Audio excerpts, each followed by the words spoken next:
الحمد لله وكفى والسلام على من لا نبي بعده. أما بعد فأعوذ بالله من الشيطان الرجيم. بسم الله الرحمن الرحيم.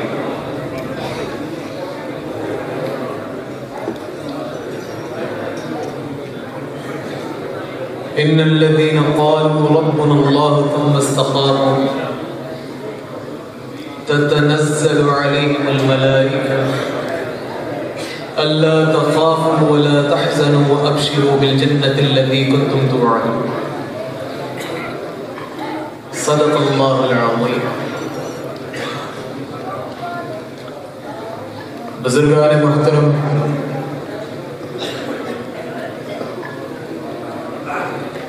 دعا فرمائیے حق تعالی جل شانہ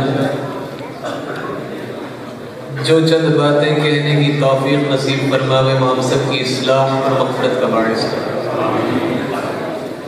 حکماء کہتے ہیں کہ دوائی کو فوائد جان کر اعتقاد کے ساتھ کھایا جائے تو اس کا اثر ہے. تو جب چائے کا وقفہ ہوا تو میں نے کہا وقفہ نہ کریں بلکہ میں فضائل چائے میں ہی بیان کروں تاکہ اس کی تاثیر خون کو گرما دے.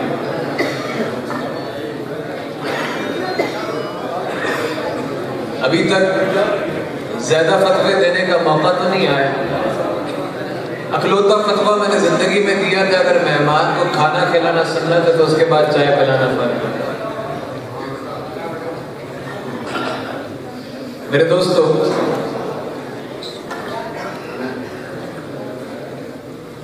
آج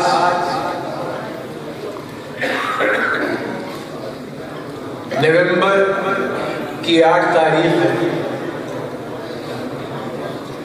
وطن عزیز پاکستان بہت نازک مرحلے سے گزر رہا ہے. میں ابھی جب کچھ دیر پہلے اسلام آباد سے نکلنے لگا تو اطلاعات آنا شروع ہوئی کہ لاہور میں دوبارہ سے حالات خراب ہونا شروع ہو گئے. تو مجھے ایک دم ساتھیوں کا فون آنا شروع ہوا کہ آپ کہاں ہیں. تو میں نے عرض کیا میں نکلنے لگا تھا لیکن مجھے معلوم ایسے پڑا. تو انہوں نے کہا کہ ایسی کوئی بات نہیں ہے. ایک خبر پھیلائی جا رہی تھی جس کے رد عمل کے طور پر کچھ لوگ باہر نکلے تھے لیکن حالات نہ خراب ہوئے اور نہ کوئی ایسی امید نظر آ رہی. میں نے کہا اللہ کا بڑا احسان.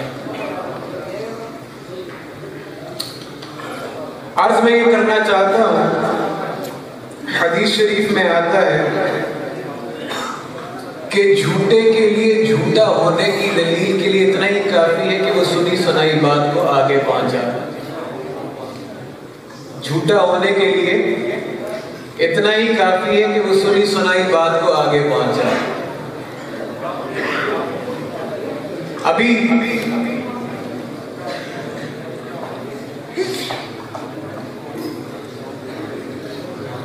چند دن پہلے پورے ملک کے اندر عجیب سی کیفیت تھی. لوگ پریشان تھے، کشمکش میں مبتلا تھے کہ نہ جانے کیا ہو گیا ہے.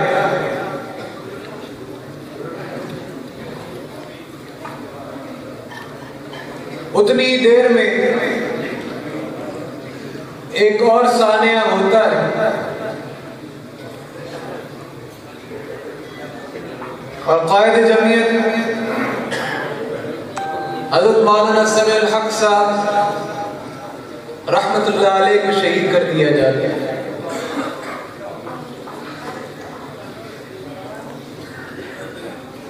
یہ خبر پہنچتی ہے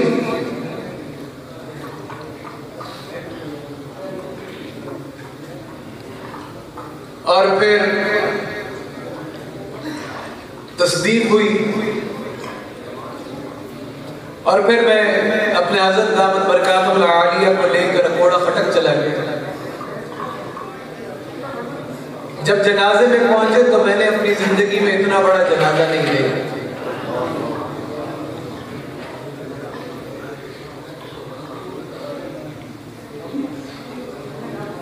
حضرت کا 11 اور 12 نومبر کو لاہور میں ایک پروگرام تھا. ابھی بھی اشتہارات میں لکھا ہوا مہمان خصوصی مولانا سمیع الحق صاحب. اشتہاروں میں کیا لکھا ہے؟ مہمان خصوصی مولانا سمیع الحق صاحب. عرض میں یہ کرنا چاہتا ہوں کہ اس دنیا میں دنیا سے منسلک کسی بھی چیز کی کوئی گارنٹی نہیں کہ میں یہ جو الفاظ ادا کر رہا ہوں آیا میں اپنا جملہ مکمل کر سکوں گا کہ نہیں کر سکوں گا. مجھے نہیں معلوم کہ میرے دل کی دھڑکن پہلے بند ہوگی یا ہاتھ شل ہوگے یا کیا ہوگا کیا نہیں. جب ہم کو اشتہار ترتیب دے رہے تھے تو اس وقت میں یہ سوچ بھی نہیں سکتا تھا کہ جس سے 2 ہفتے پہلے میں ملا اور جب میں وہاں پہ حاضر ہوا اور حضرت اتنی شفقت فرماتے ہیں کہنے لگے کہ حضرت شیخ التفسیر رحمت اللہ علیہ سے میں نے دورہ تفسیر پڑھا تھا. اب 80 سال سے زائد عمر ہو گئی ہے اور دن رات ایک ہی فکر میں ہوں کہ جو میں نے لکھا تھا اور حضرت سے پڑھا تھا اس کو کتاب کی کوئی شکل دے. اور 13 پارے ہو گئے ہیں 18 جلدوں کے اندر. بس دعا فرما اللہ اتنی مہلت دے دے کہ یہ میں کام مکمل کر سکوں.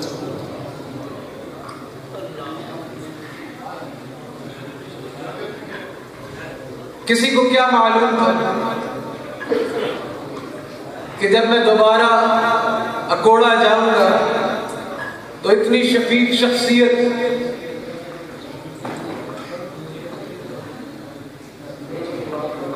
جس کو دیکھتے ہی ایمان تازہ ہو جاتا تھا اب کی بار وہ نہیں ہوگی. بزرگان محترم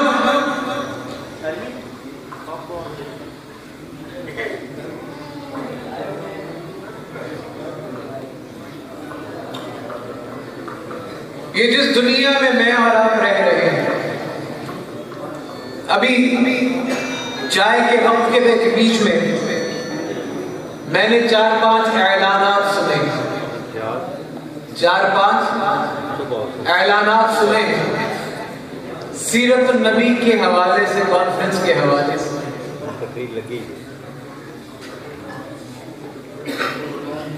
آج دل میں ایک درد حضرت اقدس دامت برکاتہ العالیہ تشریف فرما ہے. زیادہ لمبی بات بھی نہیں کر سکتا لیکن صرف دل کا درد میں عرض کرنا چاہتا تھا کہ آج کا مسلمان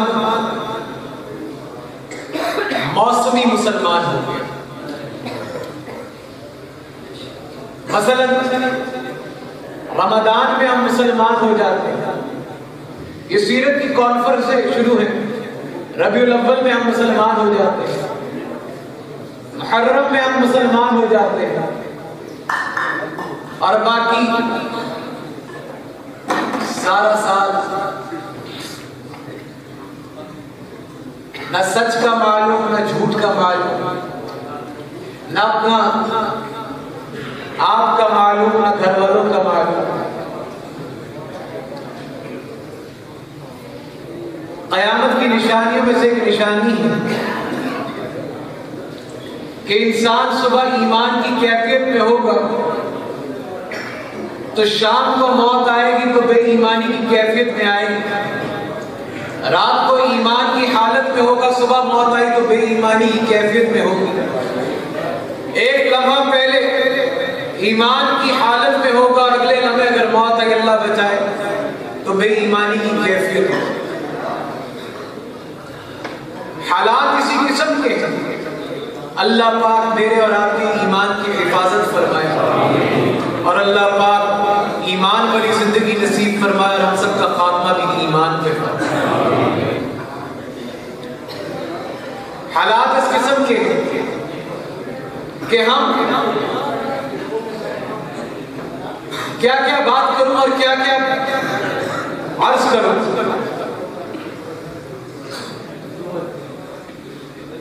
کہ ہم نے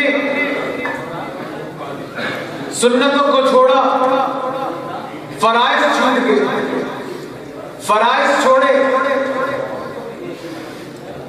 فرائض چھوڑے، ایمان سے خالی ہو گئے،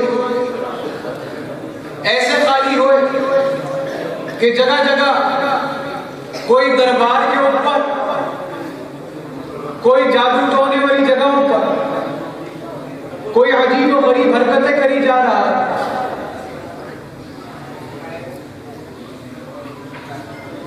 آپ اگر اپنی دائیں بائیں ملاحظہ کریں تو اقلیتیں اکثریت بن کر حاوی ہوئی ہیں۔ آپ کے سامنے اتنی بڑی مسلمان قوم بلا شبہ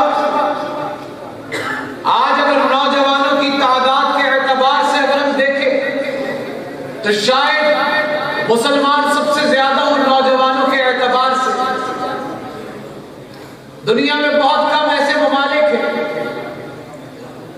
جہاں پر جن کو اللہ نے ایٹمی طاقت بنایا ہے، لیکن جب بے ایمانی کوٹ کوٹ کے بھر جائے تو ایٹم بم بھی پھل جھڑیوں کی مانند ہو جاتا ہے۔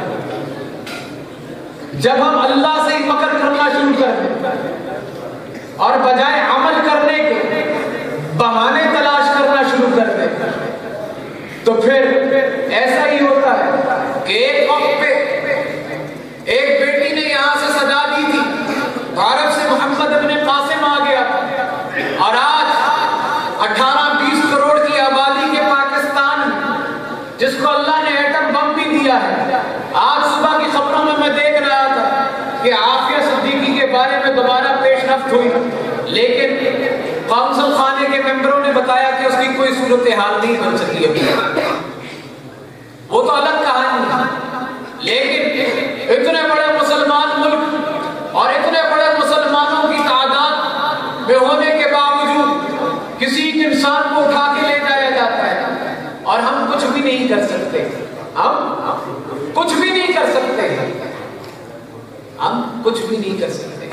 ہم ایک کے مار کراچی کے اندر ایک کہاوت مشہور ہے کہ آ کے مارو پھر مارو، ہمارا صرف یہی عالم ہو گیا اور بنیادی وجہ کہ قرآن مجید کے پیغام سے ہم کوسوں دور ہیں۔ وَاعْتَصِمُوا بِحَبْلِ اللَّهِ جَمِيعًا وَلَا تَفَرَّقُوا، اہل سنت والجماعت کے لوگ، اہل حدیث لوگ ہوں، بریلوی علماء ہوں، کوئی بھی عالم، وَاعْتَصِمُوا بِحَبْلِ اللَّهِ جَمِيعًا وَلَا تَفَرَّقُوا کا ترجمہ کوئی بھی تبدیل نہیں کر سکتا، سب اس کا ایک ہی ترجمہ کریں گے، اللہ کی رسی کو مضبوطی سے تھامے اور فرقوں میں نہ پڑے۔ آپ میں سے اور مجھ میں سے اکثر لوگوں کو عربی نہیں آتی ہے، لیکن علماء کی اکابرین کی محنتوں سے بہت سی ایسی احادیث جو کہ ہم سنتے ہیں، میں اگر نہ بھی ترجمہ کروں تو بچہ اس کا ترجمہ کر کے بتا دے گا، بچہ اس کا ترجمہ کر کے بتا دے گا۔ الراشی والمرتشی وکلاہما فی النار، الطہور نصف الایمان، انما الاعمال بالنیات۔ نہیں عربی آتی، نہیں سمجھ میں آتا ہوگا، لیکن ترجمہ ایک چھوٹے سے بچے کو بھی معلوم، مگر خیر الناس من ينفع الناس ترجمہ سب کو معلوم ہوگا، لیکن جہاں پہ قومی مزاج کی بات آتی ہے، ہمسایہ میرا مجھ سے راضی نہیں، میرے نبی صلی اللہ علیہ وسلم فرماتے ہیں کہ میرا امتی سب کچھ ہو سکتا ہے لیکن جھوٹا نہیں ہو سکتا ہے۔ لیکن جہاں پر جھوٹ کی باری آتی ہے، ہماری زبانوں سے ایسے جھڑتا ہے کہ ہمیں خود معلوم نہیں پڑتا کہ ہم سچ بول رہے ہیں کہ جھوٹ بول رہے ہیں، ہم جھوٹ کے اندر محو ہو جاتے ہیں۔ میرے نبی صلی اللہ علیہ وسلم فرماتے ہیں میں اخلاق کی تقویت کے لیے آیا اور مسلمانوں کا اخلاق بہترین ہے، لیکن میں اور آپ اپنے گریبان میں جھانک کر دیکھ ہم محاورے کے بیچ میں کوئی غصہ نہ بھی چڑھا ہو، لیکن ہماری عادتیں ایسی پختہ ہو گئی ہیں کہ ہم محاورتاً لطیفے سناتے ہوئے کسی کی ماں بہنوں کی عزت دار کر دیتے۔ فرمایا مسلمان کا اخلاق بہترین اخلاق کی تقریر کے لیے آیا، لیکن میں دیکھتا ہوں کہ ہم باہر نہ نکلیں، مسجد سے باہر نکلتے جائیں، کچھ نہ بھی ہو، کسی کی بات کرنی ہو، جہاں ہمارے زبان سے گالیاں محاوروں کے طور پر گزرتی ہیں۔ حدیث شریف میں آتا ہے کہ یہ زبان ہی ہے جو انسان کو جہنم کے اندر اودے منہ گرائے، یہ زبان ہی جو انسان کو جہنم کے اندر اودے منہ گرائے۔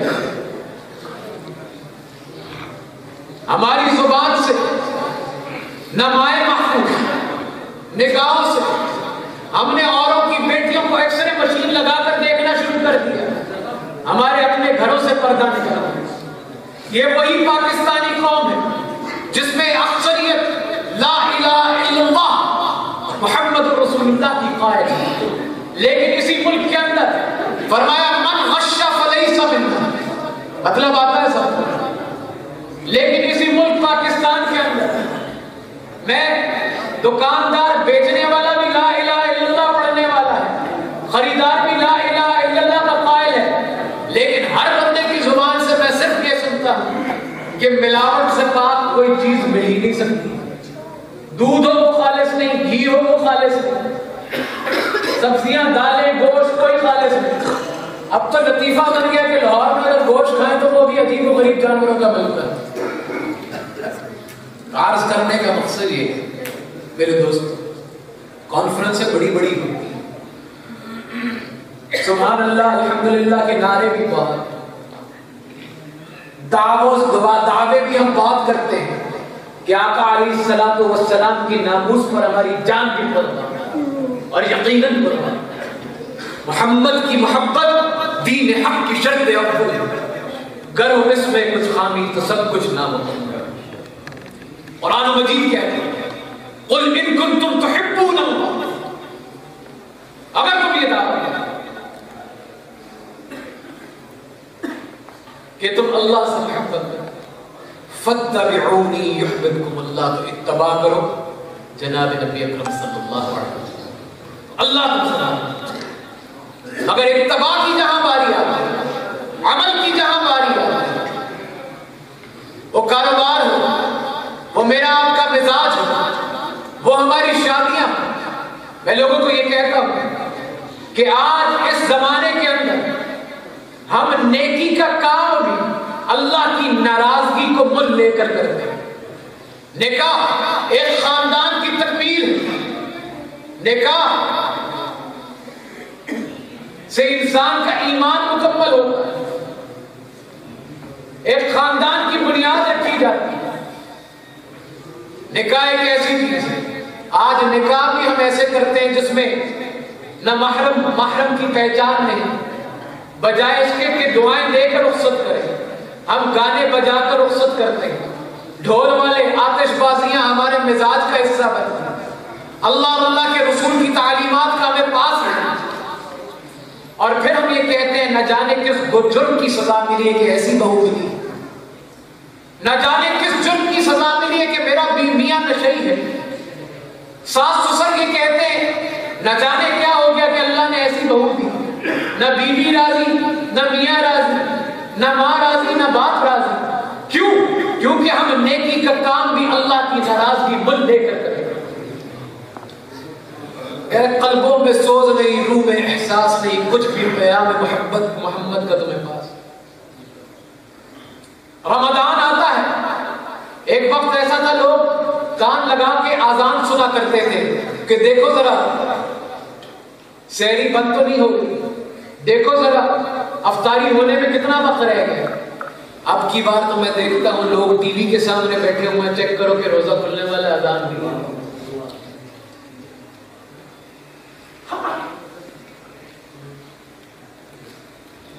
الغرض ہماری کوئی بھی ادا ایسی نہیں، ہمارا کوئی بھی عمل ایسا نہیں۔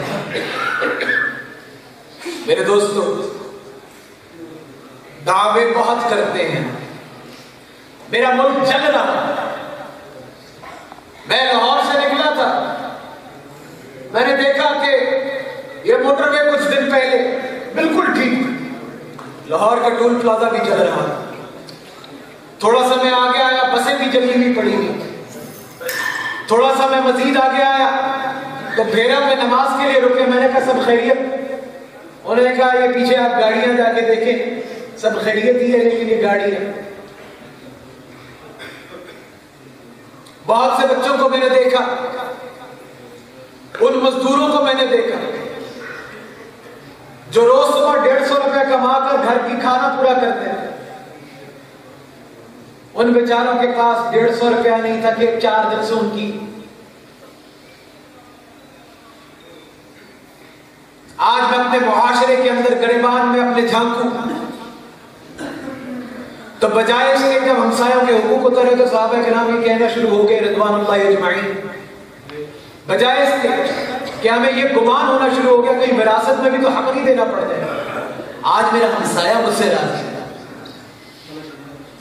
آج بجائے کہ میں خیر کا باعث بنوں میں لوگوں کو نقصان اور تکلیف پہنچا کر خوشی محسوس کرتا ہوں، اور میں سمجھتا ہوں یہ میرے لیے روک کی بات، میں سمجھتا ہوں کہ اگر میں یہ نہیں کروں گا، دور جاہلیت کیا تھا؟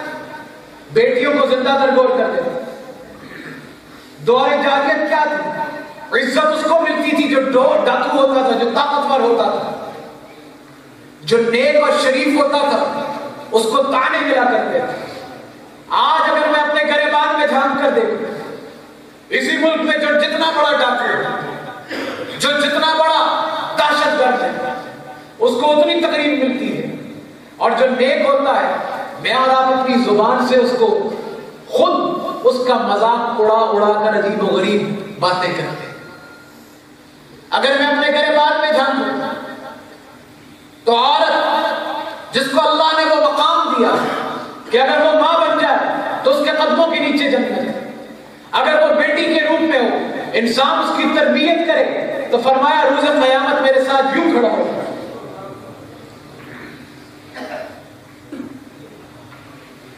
اللہ اکبر۔ آج محاورے کے اندر، اردو زبان کے محاورے کے اندر بیٹیوں کی تقریب، ماں کی تقریب میں دیکھتا ہوں کس طرح سے کرتے۔ آج یہ اعلان، ہمارا مزاج ایسا ہو گیا، ہم اپنے آپ کو مسلمان کہتے ہیں، مزاج دیکھیں۔ نماز کتنی ضروری چیز ہے، فرمایا جناب نبی اکرم صلی اللہ علیہ وسلم فرماتے ہیں اگر مجھے عورتوں اور بچوں کا، بزرگوں کا خیال نہ ہو تو میں لکڑیاں جمع کرتا، اور جو شخص اذان سن کر باہر نہ آتا مسجد کی جانب، اس گھر کو میں آگ لگا۔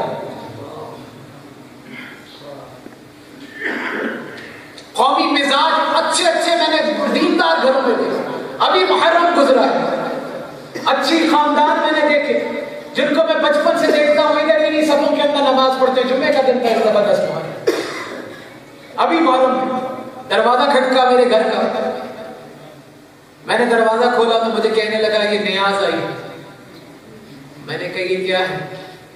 کہنے لگا آپ کو نہیں پتا 10 محرم، ابھی ربیع الاول آ جائے، انہی گلیوں کے اندر لوگ گلیاں سجانے کے لیے فنڈ اکٹھا کریں گے، اور کوئی ان کو صحیح کرنے کے لیے کہہ دے کہ یہ تم کیا کر رہے ہیں، یہ کس چیز کا ہے، تو وہ آپ کو غلط کہیں گے اور آپ کے اوپر کفر کے فتوے لگنا شروع۔ میں چھوٹا تھا، ہمارے گھر کے بالکل سامنے مدرسہ قاسم العلوم تھا، میرے استاد جی کے ذمہ حضرت نے لگایا تھا کہ آپ نے اس کی تربیت کرنی ہے، آپ نے اس کی تربیت کرنی ہے، تو جب مجھے سبق پڑھاتے تو اس کے بعد حدیث شریف کوئی نہ کوئی پڑھاتا۔ ایک دن فرمانے لگے کہ قیامت کے نزدیک لوگ گناہ کریں گے، سرے عام گناہ کریں گے، سرے عام گناہ کریں گے، کوئی ان کو منع کرے گا تو بجائے لوگ اس کو غلط کہیں، منع کرنے والے کو غلط سمجھیں۔ میں حیران تھا، چھوٹا سا تھا، معصوم سا تھا، گھر میں ماحول بھی دینی تھا، نکلتا تھا سامنے مدرسے کے بچے ہوتے تھے، زیادہ سے زیادہ مسجد چلا جاتا تھا۔ محلے کے اندر چونکہ اللہ نے ایسے خاندان کو پیدا کیا تھا، ہر بندہ دین کے اعتبار سے بات کرتا تھا، ملنے والے سارے داڑھیوں والے۔ میں سوچ بھی نہیں سکتا تھا ایسا ہو، میں سوچتا تھا ایسا کیسے ہو سکتا ہے، کوئی اتنا بے شرم کیسے ہو سکتا ہے کہ سرے عام گناہ کرے اور کوئی اس کو روکے، کوئی اس کو روکے اور روکنے والے کو کوئی غلط کہے۔ آج میں اپنی آنکھوں سے دیکھتا ہوں، آج میں اپنی آنکھوں سے دیکھتا ہوں، حق کو حق کہنے والے، گناہ کو گناہ کہنے والے کے لوگ خلاف ہوتے ہیں کہ یہ شدت پسند ہے۔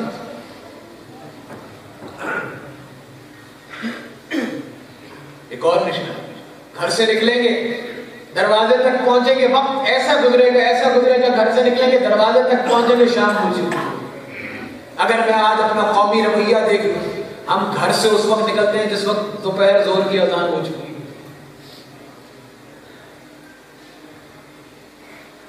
یہ وقت بڑی تیزی سے گزر جاتا ہے، میں یوں پیچھے مڑ کے دیکھوں مجھے معلوم ہی نہیں یہ 30-35 سال کتنی تیزی سے گزرے میری زندگی۔ آپ بھی اگر اپنے بچوں کی طرف دیکھیں مڑ کر، پتہ ہی نہیں لگتا کب بڑے ہو۔ گزرا ہوا وقت انتہائی قیمتی شے ہے، کوئی بھی شخص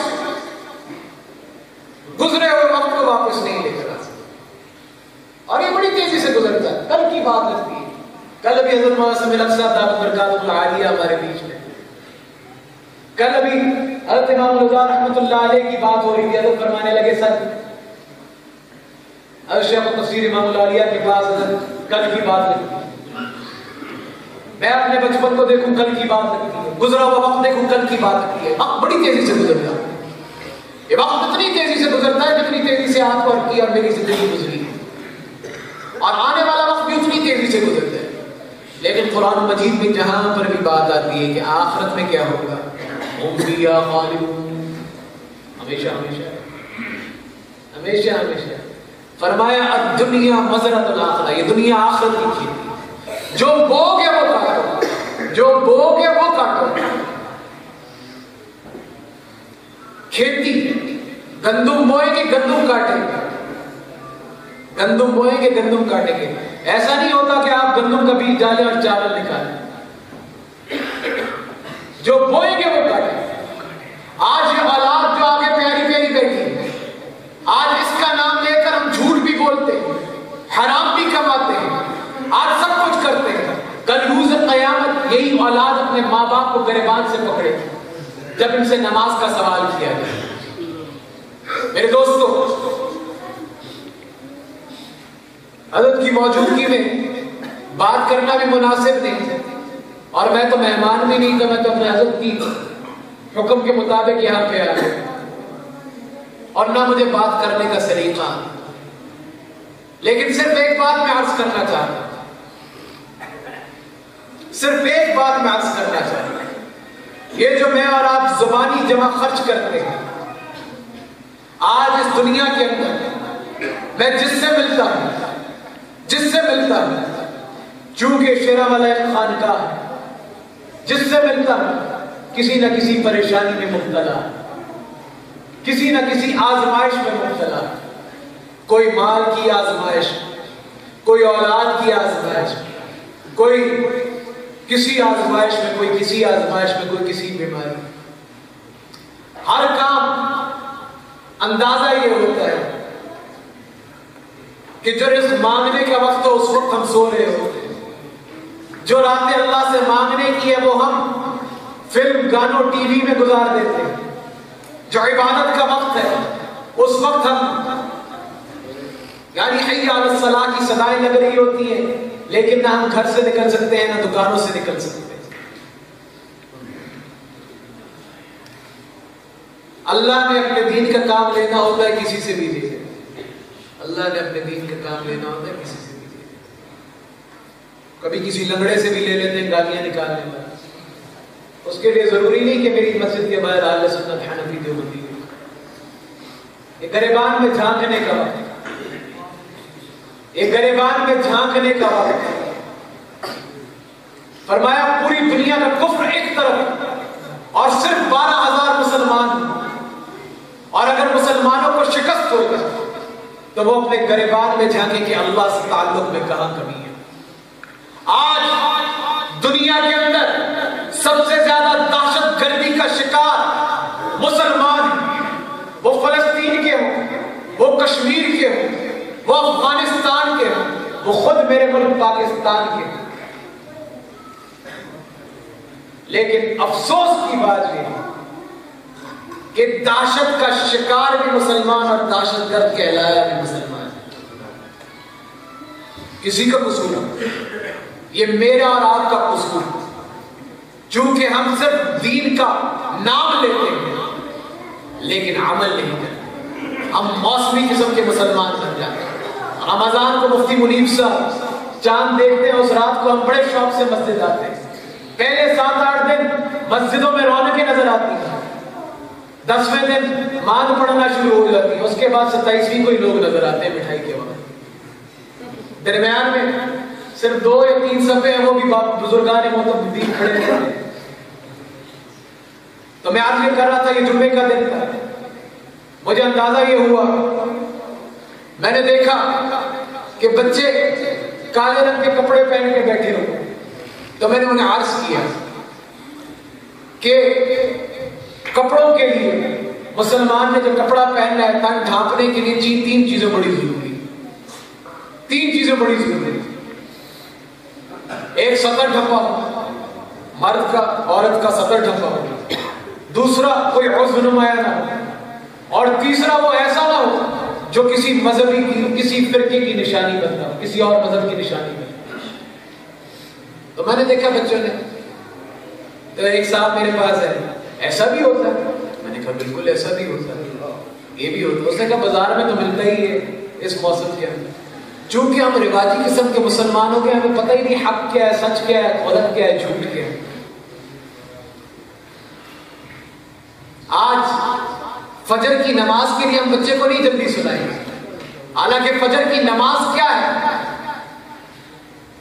نماز کتنی قیمتی شے ہے دنیا میں بھی اور آخرت میں. ایک نماز چھوڑنے کا مطلب ایک حقب جہنم میں غوطہ کھانے کے برابر ہے. ایک حقب 70 سال. 70 سال کا مطلب ہر سال 12 مہینے کا، ہر مہینہ 30 دن، ہر مہینہ 30 دن کا، اور ہر دن 1000 سال کے برابر. 70,000 سال ایک نماز چھوڑیں گے جہنم میں غوطہ کھانا رہے گا. لیکن نماز کی طرف توجہ نہیں دلائیں گے کہ سو جاؤ صبح فجر کی نماز پڑھیں. ہم کیا کہتے ہیں؟ سو جاؤ صبح اسکول جانا. بیویاں مردوں کو کیا کہہ کے سلا رہی ہیں؟ تسی صبح کم تے نہیں جانا جب جاگ رہے. مرد عورت کو کیا کہہ رہے ہیں؟ نماز کی طرف کوئی توجہ نہیں. ہم ایسے معاشرے کے اندر آ گئے، ایسے معاشرے کے اندر جہاں پہ صبح شام ٹی وی ہے، جہاں پہ صبح شام روزہ بھی ہم نے ٹی وی کے سامنے رکھنا ہے، جہاں پر حق اور سچ کو ملا کر پیش کیا جا رہا ہے، حق اور جھوٹ کو ایسے ملا کر پیش کیا جا رہا ہے کہ کسی انسان کو کسی چیز کی فکر نہیں. بہرحال بات سے بات نکلتی ہے اور بات لمبی ہوتی چلی جاتی ہے. جب انسان کو بولنا نہ آتا ہو تو دائیں بائیں ادھر ادھر گھومتا رہتا ہے. عرض میں صرف اتنا کرنا چاہتا ہوں کہ میرے دوستو، یہ دنیا چند روزہ ہے، دنیا چند روزہ ہے. اور فرمایا جو کچھ کرو گے وہی آخرت کا. مجھے اپنے استاد جی کی بات یاد ہے. ہمارے استاد جی قطع نظر اس سے کہ میرا کیا تعلق ہے یا میں کیا سوچتا ہوں، فرمانے لگے، ابھی میں حضرت کی خدمت کر رہا تھا، کہنے لگے کہ کہ جس کو گناہ کا احساس نہ ہو وہ معافی کیا مانگے؟ گناہ کا احساس نہ ہو وہ معافی کیا مانگے؟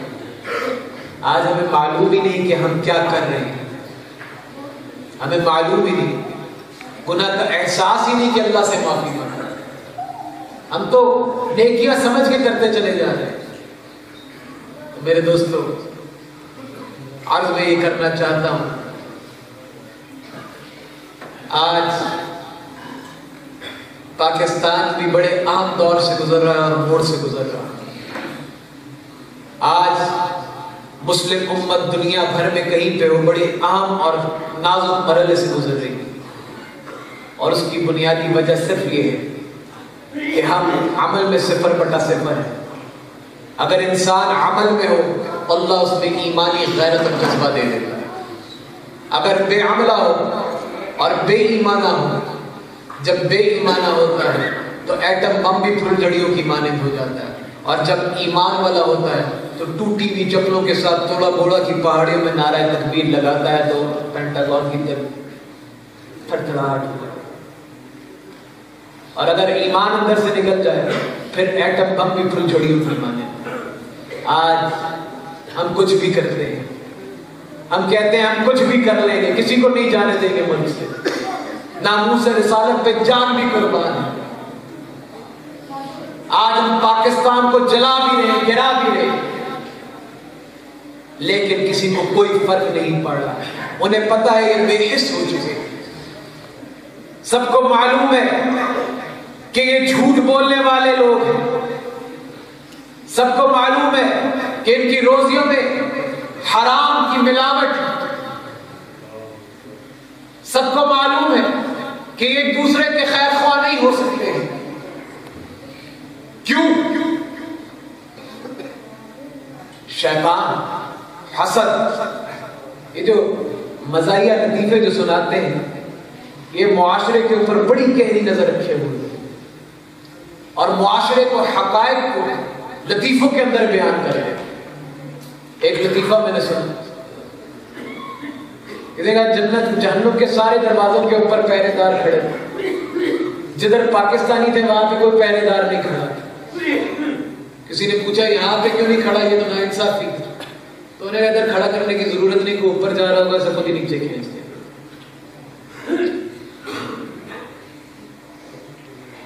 کئی جگہ پہ دنیا میں جانے کا اتفاق ہو، مجھے کسی نے کہا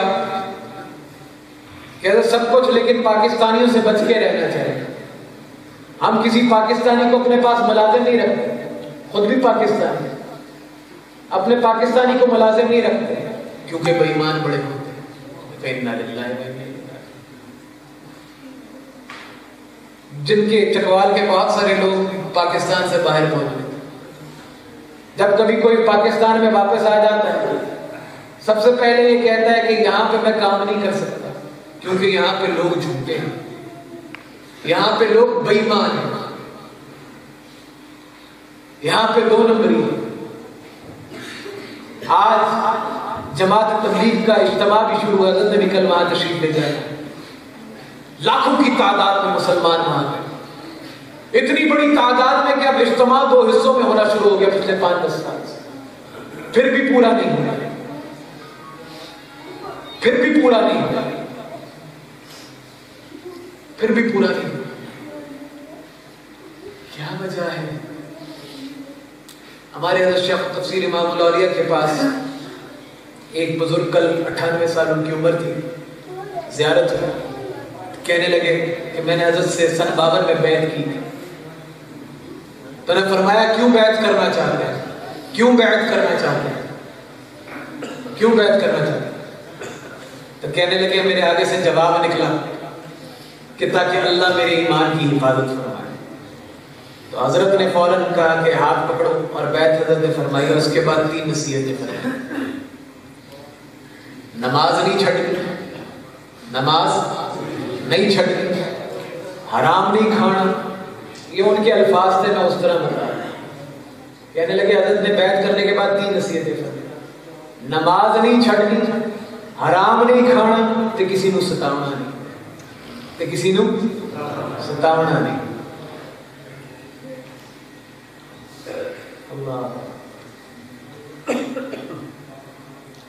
آج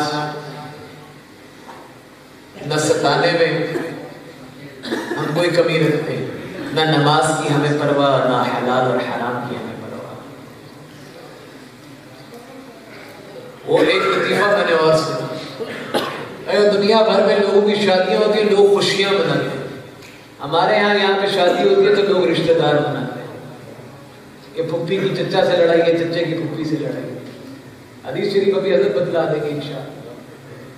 حدیث شریف میں سارا کچھ محنت کر کے کمائی ہو، خون پسینے کی کمائی ہو، لیکن تمہارا رزق تب تک حلال نہیں ہو سکتا جب تک صلہ رحمی نہ کرو۔ صلہ رحمی نہیں۔ ہم چھوٹی چھوٹی بات پہ ضد کے اندر لڑائیاں کر لیں، بھائی بھائی سے لڑا ہوا ہے، بہن بہن سے لڑی ہوئی ہے۔ آج اولاد ایسی پیدا ہو رہی ہے، قیامت کے نزدیک وہ لوگ پیدا ہوں گے کہ مائیں اپنے آقاؤں کو جنم دیں گی، لوڈی اپنے آقاؤں کو جنم دیں گی۔ آج ماں کی کوئی عزت نہیں، ماں غلطی سے پراٹھا دیر سے بنا دے، بچہ فوراً آگے سے جھڑک دیتا ہے۔ تو میرے دوستو، عرض میں یہ کرنا چاہتا ہوں کہ ہمیں اپنے گریبان کی طرف جھانکنے کی ضرورت ہے۔ اتنی بڑی تعداد میں ہونے کے باوجود پستے چلے جا رہے ہیں، ہر آنے والا دن پچھلے دن سے نیچے کی طرف جا رہا ہے۔ ایک وقت ایسا تھا کہ محلے کے اندر کوئی بچے کرکٹ کھیلتے تھے، کوئی بڑا نکلتا تھا، سب شرما کر سائڈ پہ ہو جاتے تھے، بڑا جا رہا ہے اس کی عزت ہے۔ آج اپنا باپ سامنے موجود ہو لیکن اولاد کے اندر حیا نہیں ہے، اولاد کے اندر حیا نہیں ہے۔ اس کی بنیادی وجہ صرف یہی ہے کہ میں اور آپ نہ حلال کھلاتے ہیں، نہ دین کی طرف توجہ دلاتے ہیں۔ ہمارا محور صرف دنیا رہ گئی۔ بچے کو پڑھانا کہ دنیا کمانا، اس کے لیے کچھ بھی ہو، نہ حلال کی تمیز نہ حرام کی تمیز، نہ اس کی توجہ تربیت نماز کے اعتبار سے نہ دین کے اعتبار سے۔ آج کل روز قیامت یہی اولاد ماں باپ کو یہاں سے پکڑے گی۔ خدا را یہ جو ہم زبانی جمع خرچ کرتے ہیں، قرآن مجید کی تعظیم اور تقریم، اس کو لحاف میں ڈال کے مسجد کے اوپر نہیں رکھتے۔ قرآن مجید کی تعظیم اور تقریم یہ ہے کہ جو حکم اس میں لکھا ہے اس کو عمل کرنا شروع کر دیجیے۔ جو احکامات اس کے ہیں، نیکی کرنا الگ ہے، نیکی کرنا الگ ہے، نیکی سنبھالنا الگ ہے۔ نیکی کرنا الگ ہے، نیکی سنبھالنا الگ ہے۔ اور نیکی سنبھالنے کے لیے بعض چیزیں ایسی ہیں جو نیکی کو ایسے کھاتی ہیں جس طرح سوکھی لکڑی کو آگ کھا جاتی ہے۔ سب سے پہلے شرک کسی بھی درجے کا، دوسرے نمبر پہ جناب نبی اکرم صلی اللہ علیہ وسلم کی شان میں گھسنا، اور تیسرے نمبر کی چیز کہ احکامات الہیہ کو کرائیت کی نگاہ سے دیکھیں۔ آج ہم اپنی کم علمی کی وجہ سے اکثر لوگ ان گناہوں میں مبتلا ہیں۔ گھر کے اندر عورتیں مبتلا ہیں، ادھر این جی اوز معاشرے کے اندر مبتلا کر رہی ہیں۔ تو میں عرض کرنا چاہتا ہوں، یہ قرآن سے جب تک ہم دور رہیں گے، اسی طریقے کی برائلر قوم پیدا ہوتی رہے گی، اسی قسم کی برائلر قوم، اسی قسم کی واہیاتیاں ہماری زبانوں سے جھڑتی رہیں۔ میرے دوستو، دعا فرمائیے، چونکہ نہ اردو آتی ہے، نہ عربی آتی ہے، نہ انگریزی آتی ہے، نہ پنجابی آتی ہے، جو ٹوٹی ٹوٹی باتیں کہیں ہیں، چونکہ انسان و غلطیاں بہت سی ہوتی ہیں۔ دعا فرمائیے جو غلطیاں ہوئی اللہ معاف فرما دے، اور جو کہنا چاہتا تھا وہ صرف یہی تھا کہ ہم جو دعویٰ کرتے ہیں لا الہ الا اللہ محمد رسول اللہ، اس دعوے کو اپنے عمل سے ثابت کر کے دیں۔ عمل بہت ضروری ہے، یہ عمل بہت ضروری ہے، عمل بہت ضروری ہے۔ ہم عمل میں 0/0 ہیں، اور اس لیے ہر آنے والے دن کے ساتھ نیچے کی طرف چلے جا رہے ہیں۔ اللہ پاک مجھے اور آپ کو عمل کی توفیق نصیب فرمائے، چونکہ عمل سے ہی دنیا بنتی ہے اور عمل سے ہی آخرت بنتی ہے۔ اگر ہم عمل نہیں کریں گے تو پھر ادھر بھی پریشان رہیں گے اور آگے بھی۔ فرمایا التائب من الذنب کمن لا ذنب لہ، جس نے سچے دل سے توبہ کی وہ ایسا ہے جیسے اس نے گناہ کیا ہی نہ ہو۔ فرمایا یا ایھا الذین آمنوا توبوا الی اللہ توبۃ نصوحا، اے ایمان والو توبہ کرو اللہ سے صاف دل کی توبہ۔ پھر فرمایا اگر گناہ زمین سے لے کر آسمان تک کیوں نہ ہو جائے، زمین سے لے کر آسمان تک اللہ سے سچے دل کی توبہ کرو گے تو وہ ایسے ہوگا. اور صاف دل کی توبہ میں نے تفسیر میں پڑھا، فرمایا صاف دل کی توبہ وہ ہے جس کو کرنے کے بعد انسان کو دوبارہ اس گناہ کے بارے میں خیال. باہر اللہ پاک مجھے اور آپ کو اپنے گریبانوں میں جھانکنے کی توفیق نصیب فرمائے. اور یہ دعوے ہم کرتے ہیں زبان سے، اللہ اس دعووں میں صداقت اور حقیقت پیدا کرے. ہم بچوں کی تربیت بھی اس قرآن کے مطابق کریں، ہم کمائیں بھی قرآن کی ہدایات کے مطابق، ہمارا عمل بھی قرآن مجید کی ہدایات کے مطابق. یہ قرآن مجید کسی نے چلتا پھرتا دیکھنا تو امی عائشہ صدیقہ سلام اللہ علیہ فرماتی ہیں، امی عائشہ صدیقہ سلام اللہ علیہ فرماتی ہیں کہ میرے نبی کو دیکھ. تو سیرت کی کانفرنس جو ہم کرتے ہیں، عرض یہ ہے کہ سیرت منانے کی چیز نہیں، اپنانے کی چیز. سیرت منانے کی چیز نہیں، اپنانے کی چیز ہے. کنتم خیر امت اخرجت للناس، امتوں میں سے بہترین امت ہے جس کو نکالا گیا. کیوں؟ تأمرون بالمعروف وتنہون عن المنکر، تم سچ کو سچ کہتے ہو اور جھوٹ کو جھوٹ کہتے ہو. آج ہم میں سچ کو سچ کہنے کی صلاحیت نہیں رہی ہے، ہم میں سچ کو سچ کہنے کی صلاحیت نہیں رہی ہے، اور ہم جھوٹ کو جھوٹ کہہ نہیں سکتے ہیں. ہمارے آگے حکمتیں آ جاتی ہیں. اللہ پاک مجھے اور آپ کو پکا کھرا محمدی مسلمان بنائے، اور ایمان کی حفاظت کے لیے اپنا آپ کو ذکر کے اندر ذکر بہت کیا کریں. فرمایا یا ایھا الذین آمنوا اذکروا اللہ ذکرا کثیرا، اے ایمان والو اللہ کا ذکر کرو، کثرت کے ساتھ ذکر کرو. حضرت مولانا طلحہ صاحب سہارنپور سے، حضرت مولانا عبدالحفیظ مکی صاحب حیات میں تشریف لے کر آئے، لاہور آئے. تو ایک جگہ پہ بس آخری واقعہ سنا رہا ہوں. مولانا طلحہ صاحب سہارنپور سے حضرت شیخ الحدیث صاحب بانی جماعت تبلیغ کے ان کے بیٹے تشریف لائے. لاہور کا ایک بڑا مالدار کاروباری انسان، اس نے دعوت کی. مولانا طارق جمیل صاحب بھی موجود تھے، میں بھی اپنے حضرت کا ڈرائیور بن کے ساتھ تھا. تو مولانا طلحہ صاحب نے سہارنپور والوں نے بھی کہا کہ نہ جانے جماعت تبلیغ میں وہ کیا ہو گیا، تذکیر نہیں کرتے. تو مولانا طارق جمیل صاحب نے موجود تھے، کہنے لگے عزیزم طارق جمیل، یہ تمہاری ذمہ داری ہے کہ جماعت تبلیغ والوں کو تذکیر کی طرف لگاؤ. آج کے دور میں ذکر کے ساتھ تذکیر کے ساتھ تذکیر کو اپنانا بہت ضروری ہے، مگر نہ شیطان ہر حملہ کرتا ہے. آپ دیکھتے ہیں مسجدوں کے اندر بھی گھنٹیاں فونوں کی تذکیریں ہیں. دائیں بائیں ہمارے اعمال بھی ایسے ہیں. تو ذکر کو اپنائیے اور ذکر کی محفلوں کو اپنائیے. اللہ پاک ہمیں ہمارے دین کی ایمان کی حفاظت فرمائے، ہماری زندگی بھی ایمان والی فرمائے، اور خاتمہ بھی ایمان میں فرمائے. وآخر دعوانا ان الحمد للہ رب العالمین.